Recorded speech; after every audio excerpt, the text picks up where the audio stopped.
बुलेटिनच्या सुरुवातीलाच एक मोठी आणि महत्त्वाची बातमी येते।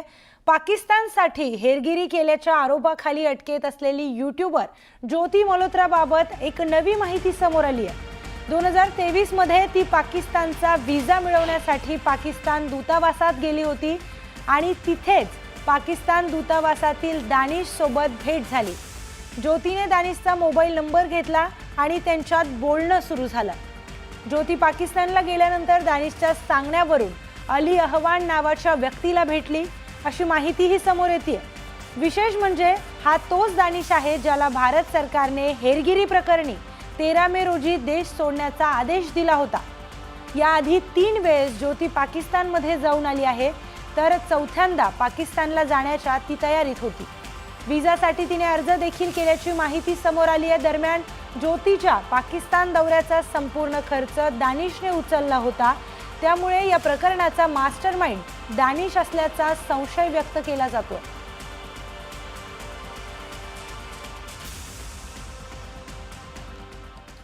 तर ज्योती मल्होत्रा वारंवार दिल्लीला जात असल्याची माहिती समोर आली आहे। ज्योती मल्होत्राच्या वडिलांनी ही माहिती दिली, तर ज्योती मल्होत्राच्या वडिलांशी संवाद साधला आमचे प्रतिनिधी अनंत तिवारी यांनी। पाहूयात। जासूसी के आरोप में ज्योति मल्होत्रा नाम के एक यूट्यूबर को गिरफ्तार किया गया है। इस वक्त हम ज्योति के घर पे मौजूद हैं जहां से उसकी गिरफ्तारी हुई है। उनके पिता हरीश मल्होत्रा हमारे साथ हैं। कब पुलिस आपके घर आई थी? मेरे घर आई थी वीरवार को। क्या क्या बोल के? कुछ भी नहीं बोला, चुपचाप अंदर बैठ गए। मेरे से तो कोई बात नहीं हुई और पकड़ के ले गई। फिर आपको बताया नहीं क्या आरोप है ज्योति के ऊपर? मेरे को नहीं बताया ना कुछ पता। और आपको बता था कि यूट्यूबर है, ब्लॉगर है वो? यूट्यूब तो ये चलाया करती, फिल्म वीडियो बनाया करती छोटी मोटी जो भी है। बाकी और कोई पंगा कौन था जी। और आप क्या करते हैं पेशे से? मैं तो पॉलिश का काम करता हूँ जी। अच्छा, और एक भाई आपके यहाँ रहते हैं? हाँ जी। लेकिन आपको कभी नहीं पता चला कि वो पाकिस्तान गई है? 3 बार पाकिस्तान जा चुकी है ज्योति, उसके वीडियो हैं सबूत के तौर पे। मालूम नहीं है जी मेरे को तो। उसने कभी नहीं बताया वो कहाँ जाती थी? दिल्ली जाया करती जी। अच्छा, दिल्ली में रहती थी? दिल्ली जाया करती, जब भी जाया करती तो कहती मैं दिल्ली जा रही। उसने कभी नहीं बताया कि विदेश में जो यात्रा की उसने किन किन देशों की? नहीं मेरे को नहीं पता इस चीज का। वो कश्मीर भी गई थी हाल फिलहाल, अभी उसने कुछ बताया था? ना मेरे को नहीं पता जी। इतने देशों की यात्रा कर रही है, इतना पैसा कहाँ से आता था? आपने कभी पूछा उसके रहन सहन को लेके? नहीं, मैंने नहीं पूछा जी। पुलिस क्या क्या चीजें यहाँ से लेके गई जब पुलिस ने ज्योति को यहाँ से पकड़ा? तो लैपटॉप ले गई है। लैपटॉप? हाँ। और 3 मोबाइल फोन ले गई है। और अंदर पता नहीं क्या क्या सामान ले गए, पता नहीं। तो 3 मोबाइल फोन इस्तेमाल कर रही थी ज्योति? 2 हमारे भाइयों का थे, एक उसका था। अच्छा, एक उसका था।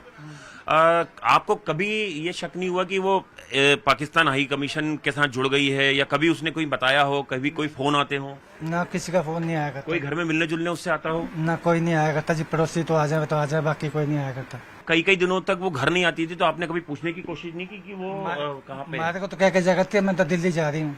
अच्छा, नहीं आप कभी पूछते नहीं थे कि कहाँ हो? 3-4 दिन तक अगर नहीं आ रही है, विदेश यात्राएं कर रही है 15-15 दिन 10 दिन की, अगर इस चीज की बात नहीं हुआ करती जी। कभी नहीं पूछा आपने? ना जी। और उसने भी कभी नहीं बताया? मतलब एक बात छुपाई उसने कि पाकिस्तान गई थी, आपसे कभी नहीं बताई उसने? ना, मेरे से नहीं बताई जी। तो देखिए, ये ज्योति के पिता हैं जिन्हें बहुत सारी चीजें नहीं पता। इनका कहना है ये इंसाफ चाहते हैं। ये ज्योति से पुलिस कस्टडी में मिलने भी गए थे। इनका कहना है कि घर से उसको पुलिस पकड़ के ले गई। 3 मोबाइल फोन जो है वो बरामद किए गए हैं। एक लैपटॉप जो है जिससे कि वो यूट्यूब के वीडियो बनाती थी, उसको पुलिस ने बरामद किया है। और जो इनके पिता हैं ये कह रहे हैं कि ज्योति घर में कोई भी पैसों का योगदान नहीं देती थी। पुलिस ने इनसे भी पूछताछ की है और पुलिस लगातार ज्योति से पूछताछ कर रही है। जो बाकी आरोपी 5 उनसे भी लगातार हरियाणा और पंजाब की अलग अलग टीमें जो है पूछताछ कर रही हैं। कैमरा पर्सन कमल के साथ आनंद तिवारी, न्यूज 18 इंडिया, हिसार। तर यूट्यूबर ज्योती मल्होत्रा हिला हेरगिरीच्या संशयाखाली अटक करण्यात आली आहे। आता याच संदर्भात ओडिशातील पुरीमधील एका महिलेची चौकशी केली जाते। पोलीस आणि आयबीच्या पथकाकडून या महिलेची चौकशी करण्यात येते। या महिलेचे ज्योती मल्होत्राशी संबंध होते का, ती सुद्धा हेरगिरी प्रकरणात सहभागी आहे का, याचा तपास आता सुरक्षा दलांकडून करण्यात येतोय।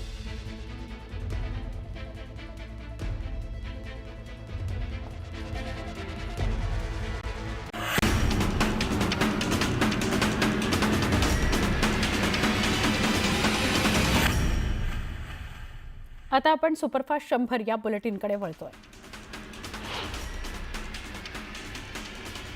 पाकिस्ताननं पुन्हा एकदा भारताची नक्कल केली आहे। ऑपरेशन सिंदूर नंतर जगभरामध्ये पाकिस्ताननं आता आपल्या प्रतिमेला वाचवण्याकरता आंतरराष्ट्रीय मंचावर शांततेचा संदेश देण्याचा केविलवाणा प्रयत्न सुरू केलेला आहे। पाकिस्ताननं सुद्धा शांततेचा प्रचार करण्याकरता शिष्टमंडळ पाठवण्याचा विचार केलाय। भारत सरकारनं सिंधू जलकरार स्थगित केलाय। त्यानंतर आता चिनाब नदीचं पाणी जम्मू काश्मीरमधील छोट्या कालव्यांमधून वळवण्याचं काम सुरू आहे। हे कालवे शहर आणि गावांच्या आसपासच्या भागातून जाणार आहेत। अशातच चिनाब नदीचे पाणी या भागात आल्यावर या भागातली जमीन अधिक सुपीक होण्याचा अंदाज आहे। पाकिस्तानी पत्रकार मोईद पीरजादा यांनी पुन्हा एकदा पाकिस्तानचे खोटे दावे उघड केले। पाकिस्तान भारतात कधीही हल्ला करू शकला नाही, तर भारताने 24 पाकिस्तानी ठिकाणांवर अचूक हल्ला केल्याचं ते म्हणाले।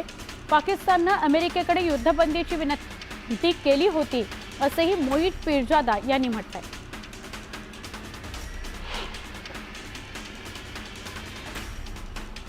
ऑपरेशन सिंदूरचा नवा व्हिडिओ जारी करण्यात आलाय। भारतीय लष्कराकडून नवा व्हिडिओ जारी करण्यात आलाय। ऑपरेशन सिंदूर अंतर्गत भारतानं पाकिस्तानमधील दहशतवाद्यांचे अड्डे उद्ध्वस्त केले आणि त्यानंतर पाकच्या कुरापतीही सुरूच राहिल्या। त्यामुळे सलग 3 दिवस झालेल्या कारवाईत भारतीय लष्करानं पाकची दाणादाण उडवून दिली।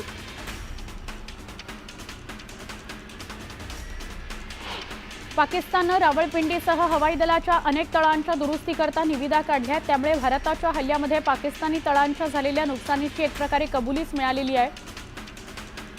कल्लार, कहर, रिसालपूरसह अन्य काही महत्त्वाच्या तळाच्या दुरुस्तीकरता निविदा काढण्यात आलेल्या आहेत। भारत पाकला आणखी एक धक्का देण्याच्या तयारीत आहे। भारत चिनाब नदीवर असलेल्या रणबीर या धरणाची लांबी वाढवण्याच्या तयारीत आहे।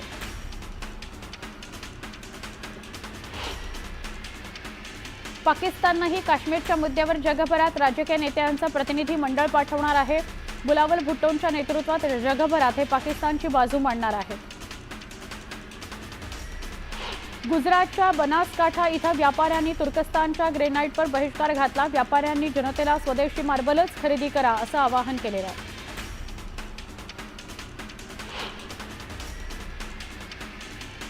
वर्ध्याच्या देवळीत भारतीय सैनिकांच्या सन्मानार्थ तिरंगा यात्रा काढण्यात आली। माजी खासदार रामदास तडस आणि आमदार राजेश बकाने यांनीही यात्रेत सहभाग घेतला।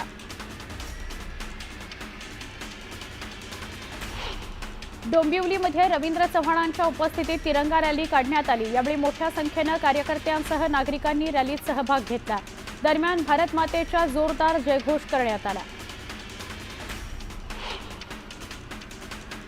कराडमध्ये भाजप आणि शिवसेनेकडून वेगवेगळी तिरंगा रॅली काढली जाते। भाजपच्या वतीनं आज तिरंगा रॅली काढण्यात आली, तर पालकमंत्री शंभूराज देसाईंच्या सूचनेनुसार शिवसेनेकडून मंगळवारी रॅली काढली जाणार आहे। त्यामुळे महायुतीत अंतर्गत वाद चव्हाट्यावर आला आहे। नागपूरमध्ये भाजपच्या वतीनं भारतीय सैनिकाच्या सन्मानार्थ तिरंगा यात्रा काढण्यात आली। मुख्यमंत्री देवेंद्र फडणवीस आणि महसूल मंत्री चंद्रशेखर बावनकुळेंच्या उपस्थितीत ही रॅली काढण्यात आली।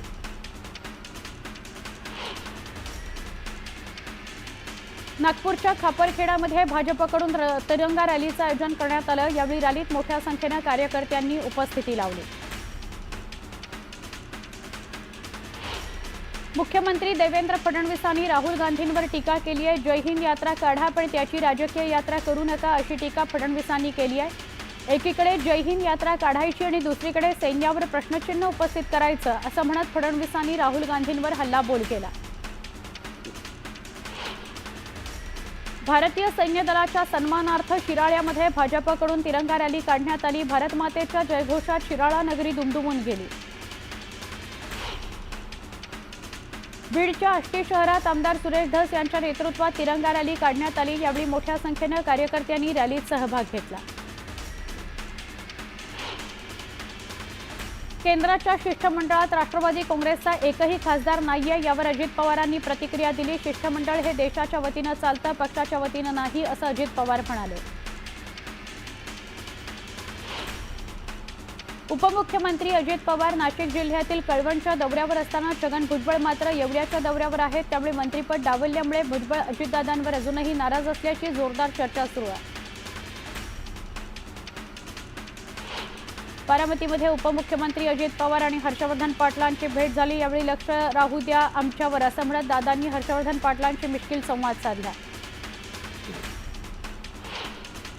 सर्वपक्षीय खासदारांच्या शिष्टमंडळावरून संजय राऊतांनी केंद्र सरकारवर निशाणा साधला। या शिष्टमंडळात सगळ्यात नंबर 1 ची व्यक्ती कोणी असेल तर ते शशी थरूर आहेत। त्यांनी युनायटेड नेशन्समध्ये काम केलेलं आहे, परंतु भाजपनं हा विषय आता राजकीय केला असं राऊत म्हणाले।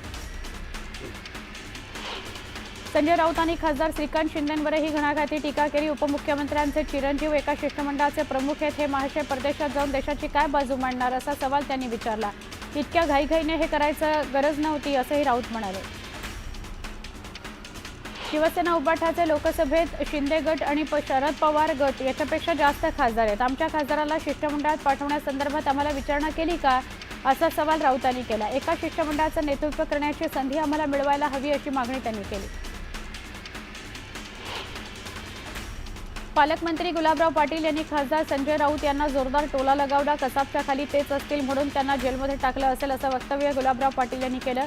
तसंच राऊतांच्या ईडीसोबत पंगा घेणारा मी शेवटचा माणूस आहे या विधानावरही गुलाबराव पाटलांनी खोचक टीका केली।